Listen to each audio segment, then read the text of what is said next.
ఈరోజు వీడియోలో మనం డెల్కి సంబంధించిన ల్యాప్టాప్ ప్రెసిషన్ 3561 మోడల్కి సంబంధించి ఇది కంప్లీట్గా డ్యామేజ్ అయిందనమాట.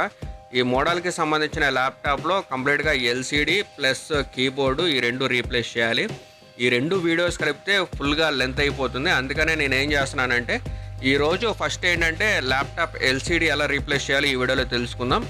నెక్స్ట్ వీడియోలో మీకు కంప్లీట్గా కీబోర్డ్ ఎలా రీప్లేస్ చేయాలో అది కూడా చూపిస్తాను. కాకపోతే ఈ వీడియోలో ఓన్లీ మనకి ఎల్సిడి ప్రెసిషన్ 3560 మోడల్ ల్యాప్టాప్ది ఎల్సిడి ఎలా అయితే రీప్లేస్ చేయాలో ఈ వీడియోలో అయితే క్లియర్గా చూద్దాం. ఏ ల్యాప్టాప్ మోడల్ అయినా కానీ బ్యాక్ సైడ్ స్క్రూస్ ఉంటాయి, అది రిమూవ్ చేసుకుంటే బ్యాక్ కవర్ వస్తుంది. ఇది 35610 మోడల్, దీనికి 9 స్క్రూస్ అయితే ఉంటాయి బ్యాక్ కవర్. ఆ 9 స్క్రూస్ అయితే రిమూవ్ చేసేసుకోవాలి. స్టార్టింగ్లో రిమూవ్ చేసేసుకుంటే మనకి బ్యాక్ కవర్ అనేది బయటకు వస్తుంది.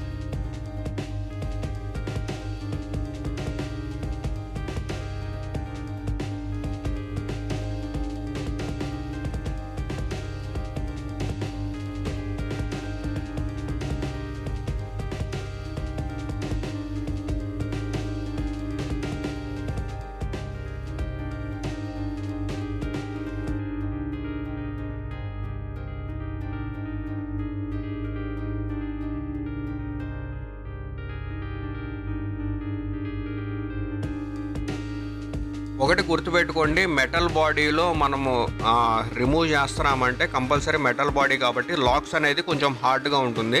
కంపల్సరీ మనం కొంచెం కేర్ తీసుకొని లాక్స్ అనేది హార్డ్గా ఉంటుంది కాబట్టి స్లోగా ఒక ఫ్లాట్ స్క్రబ్ కానీ తీసుకొని ఆ మెటల్ బాడీని ఇలా రిమూవ్ చేసుకుంటేనే మనకి బ్యాక్ కవర్ అనేది బయటకు వస్తుంది.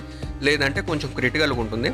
కానీ ప్లాస్టిక్ బాడీకి దీనికి డిఫరెన్స్ ఉంటుంది. కానీ ప్లాస్టిక్ బాడీని యూజ్ చేసినంత హార్డ్గా దీన్ని యూజ్ చేసామంటే లాక్స్ అనేది ఈజీగా బ్రేక్ అయిపోతాయి. అందుకనే కొంచెం ఈ బ్యాక్ కవర్ మెటల్ బాడీది బ్యాక్ కవర్ రిమూవ్ చేసేటప్పుడు కొంచెం జాగ్రత్తగా కేర్ఫుల్గా రిమూవ్ చేయండి.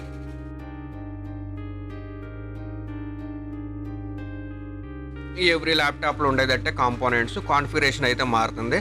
మీరు కామెంట్స్ చేస్తే కాన్ఫిగరేషన్ గురించి కూడా చెప్తాను. Next battery connector must and should. A laptop అయినా కానీ నెక్స్ట్ బ్యాక్ కవర్ రిమూవ్ చేసిన తర్వాత బ్యాటరీ కనెక్టర్ అయితే తీసేసుకోవాలి. ఇంకోటి ఏంటంటే ఈ ల్యాప్టాప్లో మీకు చెప్పాను కదా 2 పార్ట్స్ అయితే రీప్లేస్ చేస్తున్నాను. కీబోర్డ్కి ఎక్విప్మెంట్ అంతా తీయాలి. ఎల్సిడి కాబట్టి ఎల్సిడి కనెక్టర్ దాని క్లాంప్స్ అయితే రిమూవ్ చేసుకోవాలి. క్లాంప్స్కి 2 స్క్రూస్ ఉంటాయి, 2 స్క్రూస్ ఇలా రిమూవ్ చేసేసుకోండి.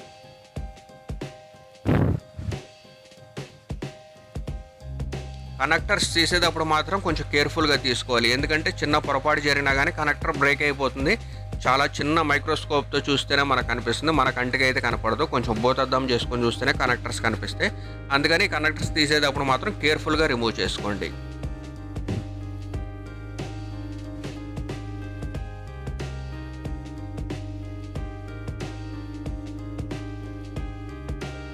నెక్స్ట్ వచ్చేసి wifi adapter must and should. ఎందుకంటే వైఫై అడాప్టర్ యాంటీనా కేబుల్స్ అనేది పైన టాప్ కవర్కి అటాచ్ అయి ఉంటాయి. అందుకని వైఫై కేబుల్ అడాప్టర్ కూడా కంపల్సరీ రిమూవ్ చేసుకోవాలి. నెక్స్ట్ వచ్చేసి మనకి 2 హింజెస్, ఒక్కొక్క హింజెస్కి 3 స్క్రూస్ ఉంటాయి.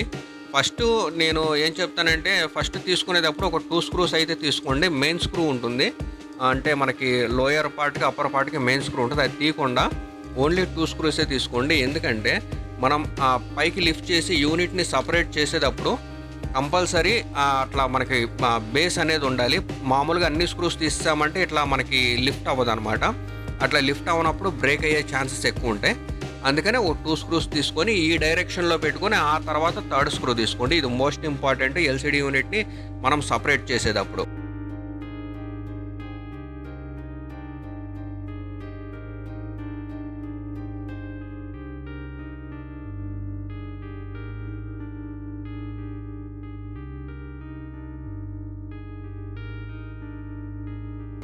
ఆ తర్వాత మీకు ఈజీగా ఇలా ఎల్సిడి యూనిట్ అనేది బయటకు వచ్చేస్తుంది. ఇది మనం రిమూవ్ చేసేది బీజీలు అంటాం అనమాట. ఇది ఎల్సిడి అంటే ఎల్ఈడి యూనిట్, ఇది నార్మల్గా ఎల్సిడి అంటాము. ఎల్ఈడి ఇది యాక్చువల్గా ఒరిజినల్గా హార్డ్వేర్ పరంగా ఎల్ఈడి, మనం దీన్ని ఎల్సిడి యూనిట్ అంటాం. ప్రొనౌన్సియేషన్ మారినా కానీ ఎల్ఈడి యూనిట్. బీజీలు అనేది రిమూవ్ చేసుకోవాలి కంపల్సరీ. కానీ బీజిల్ రిమూవ్ చేసేటప్పుడు జాగ్రత్తగా అబ్జర్వ్ చేయండి. ఇవన్నీ ప్లాస్టిక్ లాక్స్. చాలా కేర్ఫుల్గా ఒక్కొక్క లాక్ని మాన్యువల్గా మనకి వైబ్రేషన్ తెలుస్తుంది, సౌండ్ కూడా వస్తుంది, టక్ టక్ టక్ టక్ అని సౌండ్ వస్తుంది అనమాట. అది అబ్జర్వ్ చేసుకొని కేర్ఫుల్గా తీయండి. చిన్న మనం కొంచెం హార్డ్నెస్ ఏదైనా యూజ్ చేసినా లేకపోతే ఫోర్స్ యూజ్ చేసినా ఆ బీజిల్ అనేది విరిగిపోతుంది. ఎంత తిన్ను ఉంటుందంటే అంత తిన్ను ఉంటుంది అనమాట. చాలా ప్లాస్టిక్ పార్ట్స్. దీంట్లో మాత్రం చాలా కేర్ తీసుకోవాలి, అదొకటి గుర్తుపెట్టుకోండి.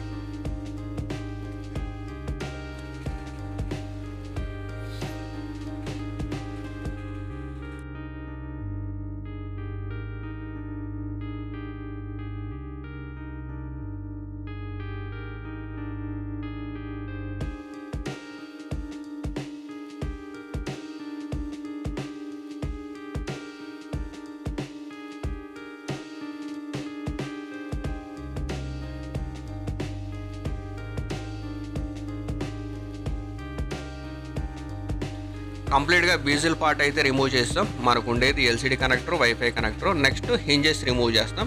హింజెస్లో వీటికి 2 స్క్రూస్ ఉంటాయి, కానీ దానికంటే ముందు మనం ఎల్ఈడి ప్యానల్ని రిమూవ్ చేయడానికి 2 స్క్రూస్ రిమూవ్ చేసుకుంటే ఎల్ఈడి ప్యానల్ బయటకు వచ్చేస్తుంది.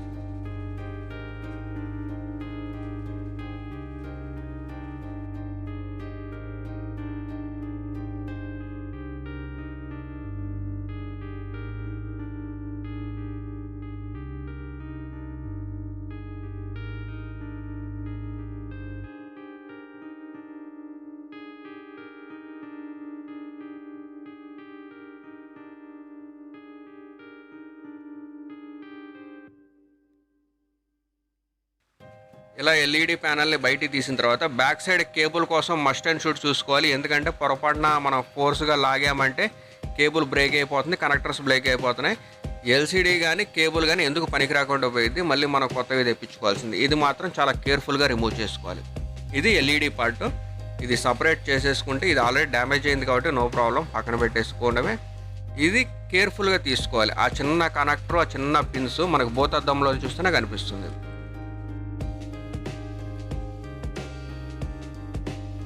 ఇది వచ్చేసి వెబ్ కెమెరా. ఈ వెబ్ కెమెరా అనేది కంపల్సరీ స్వాప్ చేసుకోవాల్సిందే ప్రతి ఒక్క పార్ట్కి. అంటే ఏదైనా యూనిట్ మార్చేటప్పుడు పెద్ద యూనిట్ ఇస్తారు, కానీ లోపల వెబ్ కెమెరా కానీ చిన్న చిన్న పార్ట్స్ కానీ ఇవ్వరు. అది మనం స్వాప్ చేసుకోవాలి, గుర్తుపెట్టుకోండి. ఇంకోటి యాంటీనా కేబుల్స్ మాత్రం దాన్ని మనం రిమూవ్ చేయలేము. Only web camera, LCD cable ఈ రెండు మాత్రం స్వాప్ చేసుకోవాల్సిందే. యాంటీనా అనేది టాప్ కవర్కి అటాచ్మెంట్ అయి ఉంటుంది. అది వచ్చేసి మెటల్ పార్ట్స్తో ఉంటుంది. అది మనం మాన్యువల్గా రిమూవ్ చేసుకుని, ఒకవేళ రిమూవ్ చేసినా కానీ వైఫై సిగ్నల్స్ అనేది 90% డ్రాప్ అయిపోతాయి అనమాట. మాన్యువల్గా మాత్రం ట్రై చేయమాకండి. వెబ్ క్యామ్ది బ్యాక్ సైడ్ గ్లూ ఉంటుంది, కొంచెం హార్డ్గా పుష్ చేస్తే బయటకు వచ్చేస్తుంది. మనం ఫిక్స్ చేసేటప్పుడు కూడా మీ దగ్గర లైట్ గ్లూ ఉంటే ఫిక్స్ చేయండి, లేదా నార్మల్గా అలా పెట్టినా కానీ నో ప్రాబ్లం. కానీ రూటింగ్ మాత్రం ఖచ్చితంగా గుర్తుపెట్టుకుంది. ఎందుకంటే రూటింగ్ ఏదైనా పొరపాటు జరిగినా కానీ ఎల్సిడికి బీజిల్కి టాప్ కవర్కి మధ్యలో గ్యాప్ వచ్చేస్తుంది. ఆ గ్యాప్ వల్ల మనకి మూమెంట్, షేక్ రావడం అలాంటివన్నీ కనిపిస్తాయి అన్నమాట. నెక్స్ట్ హింజెస్ అయితే రిమూవ్ చేసేసుకోండి. 3 స్క్రూస్ ఉంటాయి. హింజెస్ అయితే సపరేట్ చేసేసుకోవచ్చు.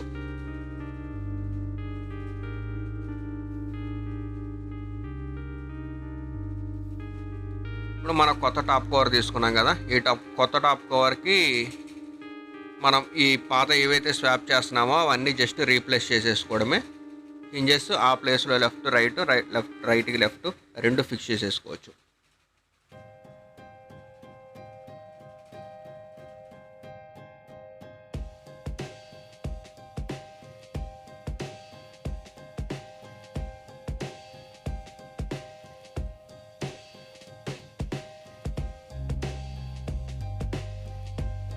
యాస్టీస్గా వెబ్ కెమెరా, ఎల్సిడి కేబుల్ రెండు సేమ్ పాత టాప్ కవర్లు ఎలా అయితే ఉందో అలాగే రూటింగ్ చేసుకోండి. రూటింగ్ మాత్రం మిస్ అవ్వద్దు అసలు.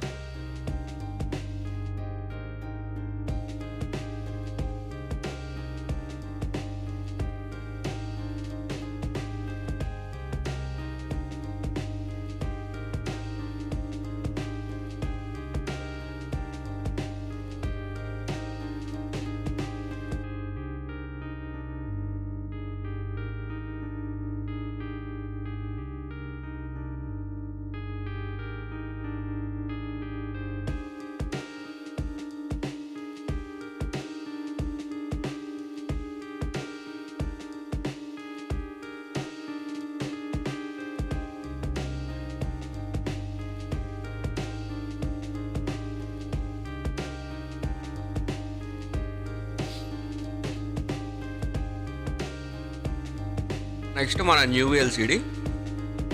ఎల్సిడి ఫిక్స్ చేసే ముందు కంపల్సరీ కేబుల్ కనెక్టర్ ఫిక్స్ చేసుకోండి. అట్లా ఫిక్స్ చేసేస్తే గుడ్డిగా అయితే కుదరదు. ఇది ఖచ్చితంగా గుర్తుపెట్టుకుని చాలా జాగ్రత్తగా కేర్ఫుల్గా ఆ ఎల్సిడి కనెక్టర్ అనేది దాంట్లో కూర్చోబెట్టాలి. లేదంటే పిన్స్ బెండ్ అయిపోయి మనకి ఎల్సిడి పైన లైన్స్ రావడం అవన్నీ జరుగుతాయి. కానీ ఈచ్ అండ్ ఎవ్రీ పిన్ను కరెక్ట్గా కూర్చోవాలి. ఇంకా నెక్స్ట్ అది టైట్గా ఫిక్స్ అయ్యేలాగా ప్లాస్టర్ కూడా వేయాలన్నమాట. అదొకటి కేర్ఫుల్ గుర్తుపెట్టుకోండి. అది ఆల్రెడీ దానికి స్టిక్కీ గ్లూ ఉంటుంది, అలా బయటికి రాకుండా అటాచ్ చేయాలన్నమాట దాన్ని. ఇదొకటి కేర్ఫుల్గా గుర్తుపెట్టుకోండి. పొరపాటున ఏదైనా మిస్టేక్ జరిగినా లైన్స్ రావడం, డిస్ప్లే రాకపోవడం ఇటువంటి ఇష్యూ జరుగుతుంది. కానీ ఎల్సిడి సేమ్ యాజ్ ఇట్ ఈస్గా అలాగే టాప్ కవర్లో మనకి ఫ్రేమ్లో కూర్చోబెట్టేసుకోవాలి. ఈ కేబుల్ రూటింగ్ కూడా చాలా కేర్ఫుల్గా తీసుకోవాలి. నేను లాక్స్కి ఈ కేబుల్ రూటింగ్కి సపరేట్ లాక్స్ అదే నాచెస్ టైప్లో ఉంటాయి. ఆ నాచెస్లో కరెక్ట్గా కూర్చోబెట్టాలి. ఎందుకంటే ఇప్పుడు మనకి ప్లాస్టిక్ బీజిల్ ఉంటుంది కదా, ఆ బీజిల్ అనేది దాంట్లో కూర్చుంటుంది. ఒకవేళ అది కూర్చోకపోతే గ్యాప్ వచ్చేస్తుంది. గ్యాప్ రావడం వల్ల వాటర్ స్పిలేజ్ కానీ ఏదైనా వెళ్ళగానే వాటర్ వెళ్ళిపోవడం, డస్ట్ వెళ్ళిపోవడం అటువంటివి జరుగుతుంటాయి అన్నమాట.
ఇప్పుడు ఏం చేస్తున్నానంటే జస్ట్ టెంపరీగా మనం చెక్ చేసుకోవాలి కదా ఆన్ అవుతుందా లేదా అనేది.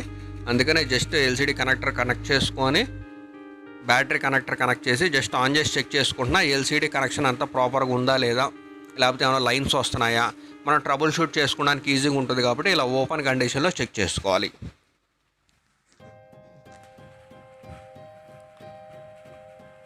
ఆన్ అయింది, నాకు లైన్స్ ఎక్కడా లేవు, ఏం ప్రాబ్లం లేదు, ఓకే ఎల్సిడి ఫిక్సింగ్ అంతా ప్రాపర్గా ఉంది. ఇంక నెక్స్ట్ ప్రొసీజర్కి ఫాలో అయిపోవడమే. ఇది ఎల్సిడి మార్చినప్పుడు బేసిక్ కంపల్సరీ టెస్ట్ చేసుకోవాల్సిందే.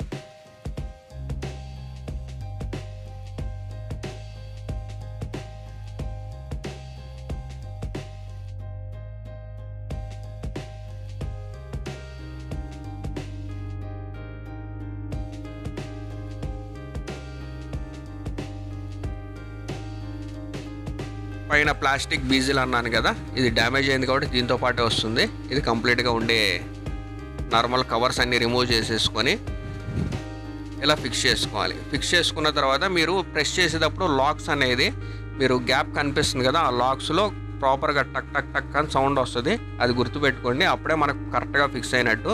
ఎక్కడ చిన్న గ్యాప్ లేకుండా ఫిక్స్ చేసుకోవాలి. లేదంటే గ్యాప్ వచ్చిందంటే మీకు ఓబల్ అంటే ఊగినట్టు కానీ షేక్ ఇచ్చినట్టు కానీ అట్లా అనిపిస్తుంది. ఇది ఒకటి కేర్ఫుల్గా గుర్తుపెట్టుకోండి. జస్ట్ ప్రెస్ చేస్తే చాలు, ఆటోమేటిక్గా అది టక్ టక్ అని మీకు సౌండ్ వస్తుంది, మీకు తెలిసిపోతుంది.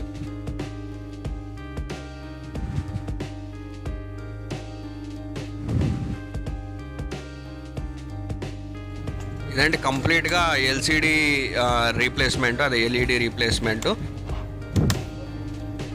ఈ మోడల్కి ఈరోజు వీడియోలో అయితే మనం ఎల్సిడి రీప్లేస్మెంట్ అయితే చూసాం కదా. టాప్ కవర్, బీజీలు ప్లస్ ఎల్ఈడి మూడు చేంజ్ చేసాము. ఇంకా నెక్స్ట్ వీడియోలో వచ్చేసి మీకు కంప్లీట్గా కీబోర్డ్ గురించి అయితే చెప్తాను. ఈ వీడియోలో అయితే కంప్లీట్ అయిపోయింది. అంటే లెంత్ ఎక్కువ అయిపోతుంది కానీ 2 వీడియోస్కి అయితే డివైడ్ చేశాను. నెక్స్ట్ వీడియోలో కీబోర్డ్ ఎలా రీప్లేస్ చేయాలో చూద్దాము. ఈ వీడియో మీకు ఎలా అనిపించిందో ఖచ్చితంగా చెప్పండి. ఇలాంటి మోర్ ఇంట్రెస్టింగ్ వీడియోస్కి మీకు ల్యాప్టాప్స్లో డౌట్ వచ్చినా ఏదైనా వచ్చినా కానీ కంపల్సరీ కామెంట్ చేయండి. ప్రతి ఒక్క మోడల్ కానీ ఏదైనా కానీ మీకు ఎటువంటి ప్రాబ్లం, డౌట్ కానీ, కాన్ఫిగరేషన్ కానీ ఏది వచ్చినా కానీ కంపల్సరీ నేను రిప్లై ఇవ్వడానికి ట్రై చేస్తాను. ఎవరు చూడలేదు చూడండి, మన ఛానల్ని ఫాలో అవ్వండి, సబ్స్క్రైబ్ చేసుకోండి.